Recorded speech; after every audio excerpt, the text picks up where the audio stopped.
There are seasons in life where nothing looks dramatic from the outside, but inside, everything feels strangely unstable. You wake up and your life is technically the same. Same job, same people, same routines, but something in you feels off. The things that used to motivate you don't quite land anymore. The rooms you used to tolerate now feel suffocating. The conversations you used to enjoy feel shallow, almost scripted.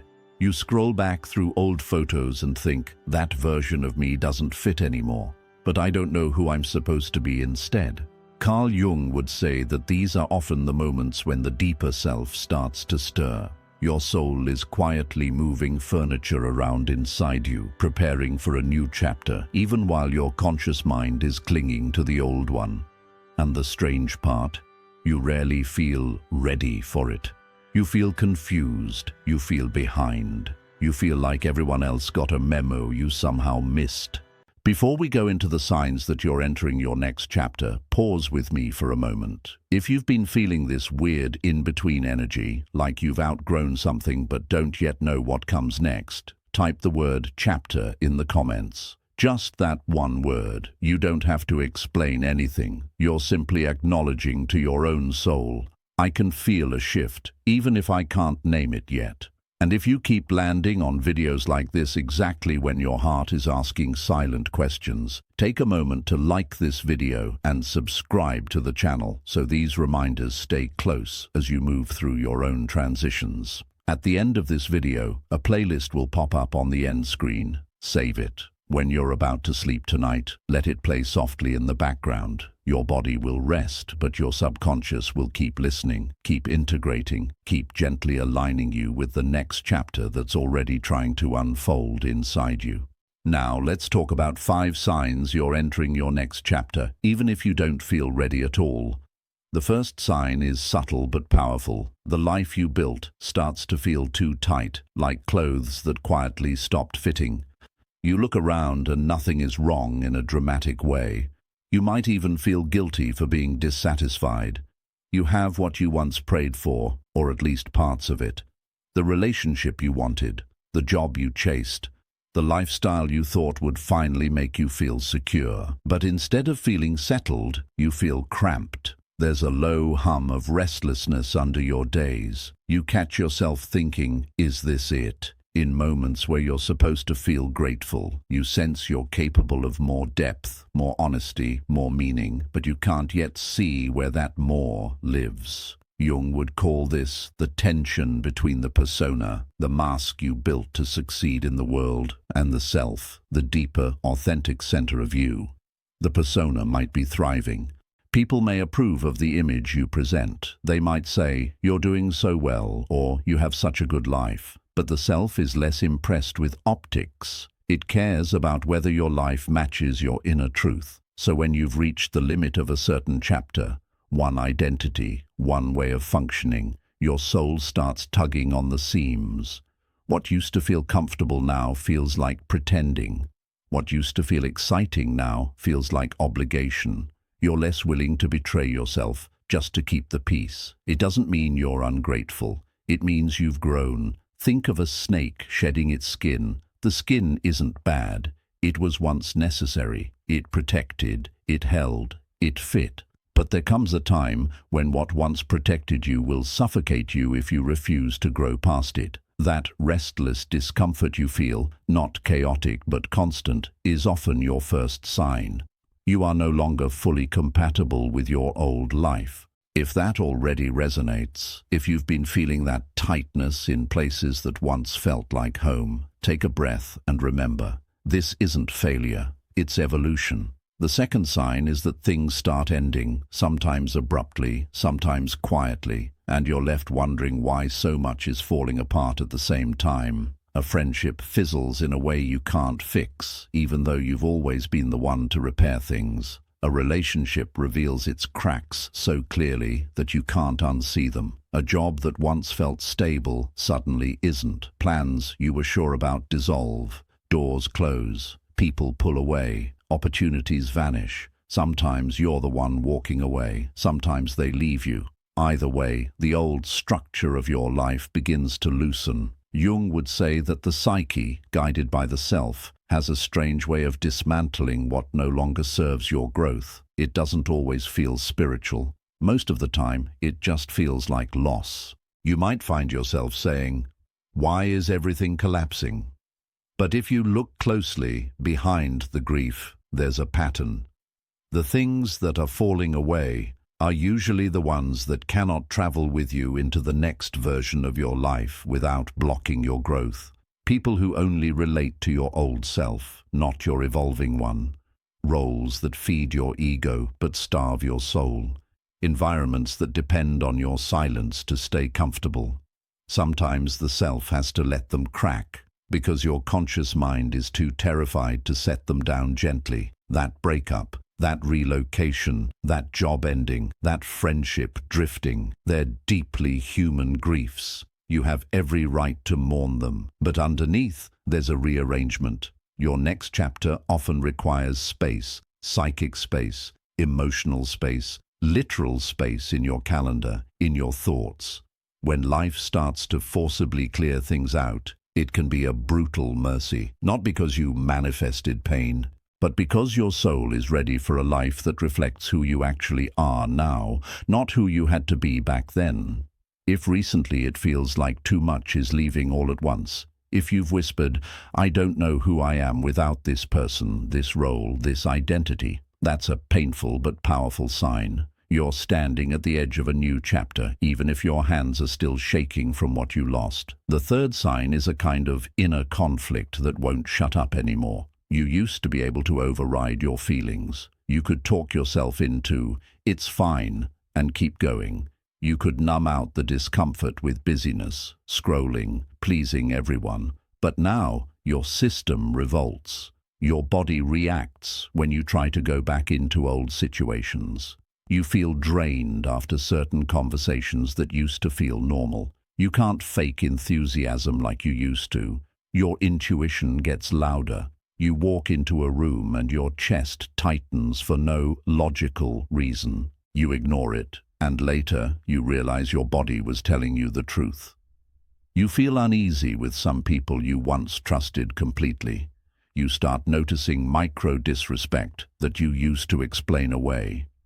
Jung would say that as you move closer to your next chapter, your unconscious and conscious mind collide more dramatically. The unconscious, the deeper part of you that knows what you need, is no longer content to be silenced. So the dissonance grows. What you say you're okay with versus what your soul actually consents to, what you pretend to believe versus what you really feel when you're honest.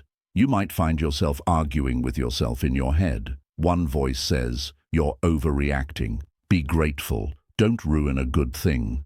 Another says, "I don't want to live like this anymore. Something is wrong." That inner conflict is not a sign that something is wrong with you. It's a sign that your old coping mechanisms can no longer carry this new level of self-awareness. You've seen too much truth to go back to total denial. Individuation, in Jung's language, is the process of becoming whole, integrating the parts of you that used to be split. So if it feels like your insides and outsides are fighting, it's because they're trying to realign. You can't be the easy one and the authentic one at the same time. You can't be the always available one and the self-respecting one at the same time. You can't be who they expect and who you actually are, not forever. Eventually, something has to give. That something is usually your tolerance for your own self-betrayal. You start noticing every time you abandon yourself. You feel it physically when you laugh at something that hurts you. You can't just shrug off behavior that your old self might have accepted. Is it uncomfortable? Absolutely. Does it mean you're failing? No. It means your inner world is refusing to go along with lies anymore. That's a sure sign a new chapter is approaching. Your nervous system and your soul are done with the performance version of you. If you've felt this lately, this exhausting inner tug-of-war, take a second right here in the middle of this video to like it and make sure you're subscribed. Not for me, for the you who is tired of gaslighting herself about how she feels. You need reminders that you're not crazy, you're waking up. The fourth sign is that new desires, images, or random ideas keep floating into your awareness, even if they don't match your current life at all. You might find yourself daydreaming about a different kind of work, a slower life, a more creative life, a life in a different place, or with different rhythms, or with cleaner boundaries. You imagine yourself speaking more honestly, dressing differently, living in spaces that feel like you, having friendships that nourish you instead of drain you. Part of you dismisses these as fantasies. Another part of you feels a deep ache like, that's me, that's closer to who I really am. Jung would say that the psyche often sends images of your next chapter long before your conscious mind feels ready to pursue them. These nudges show up as repeating themes in your journal. Synchronicities, certain words, symbols, places, or ideas that keep appearing around you. Unexplainable attraction to certain books, content, teachings, places. Dreams where you're stepping out of an old house, shedding an old coat, walking through a new door. The rational mind calls this unrealistic. Who do you think you are? You can't just change like that. Be practical.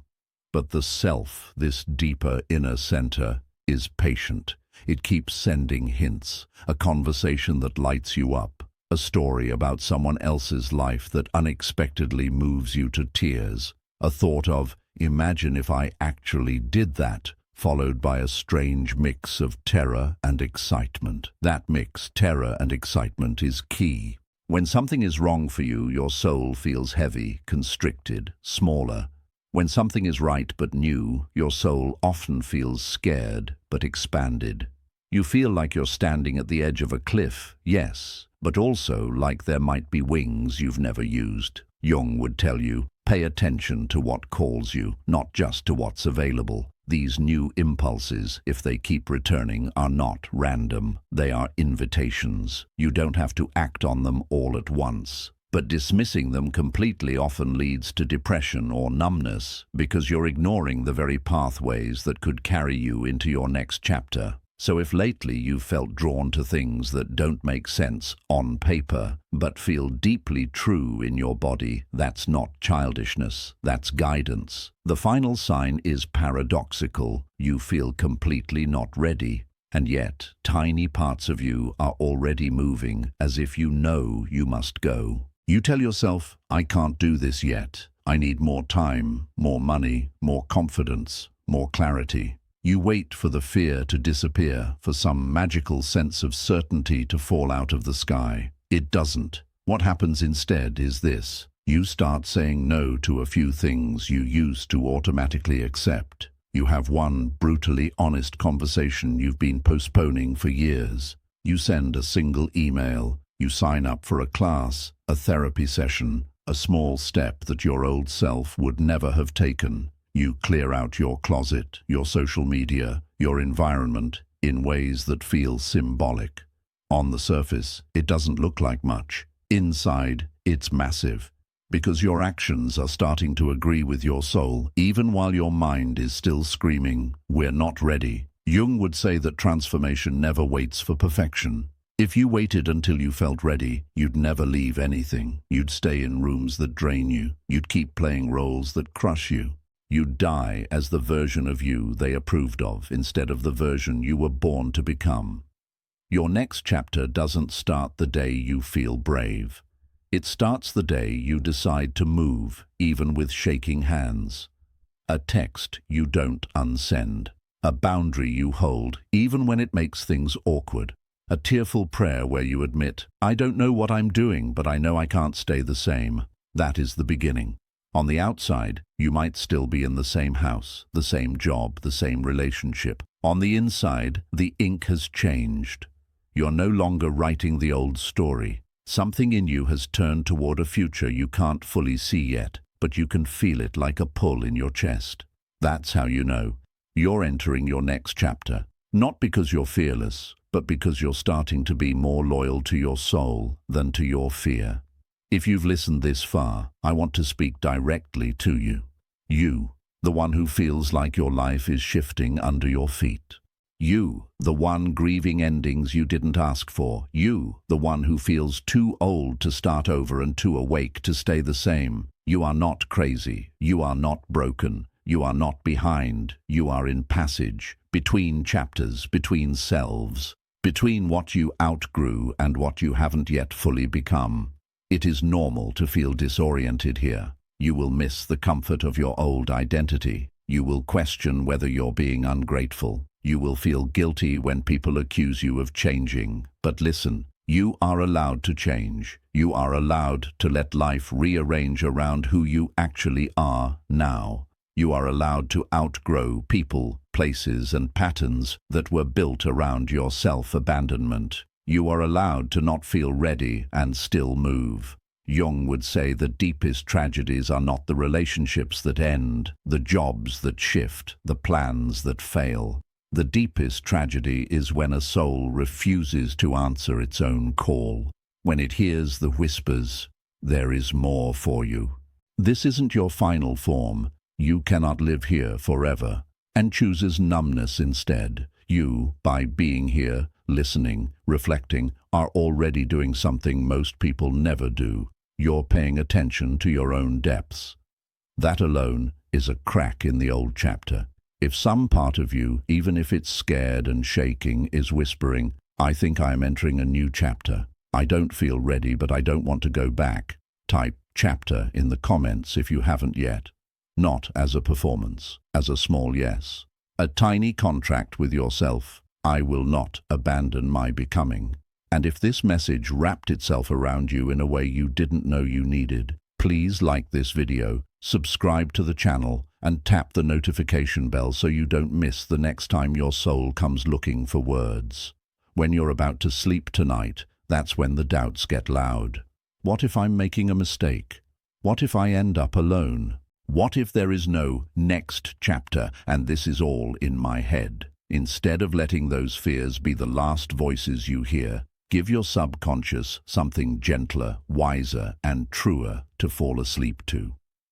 The playlist is at the end of this video. It will pop up on the end screen. Hit play on that playlist and let it run softly in the background as you drift off. Your body will rest, but your subconscious will keep listening, keep loosening its grip on old stories. Keep trusting that you are allowed to change. Keep preparing you to step into what's next, even if you don't see the full path yet. Save the playlist, fall asleep with it, and let these messages sink from your mind into your soul until one day you look back at this season and realize this was not the chapter where you fell apart. This was the chapter where you stopped living as a side character in everyone else's story and quietly, courageously began writing your own.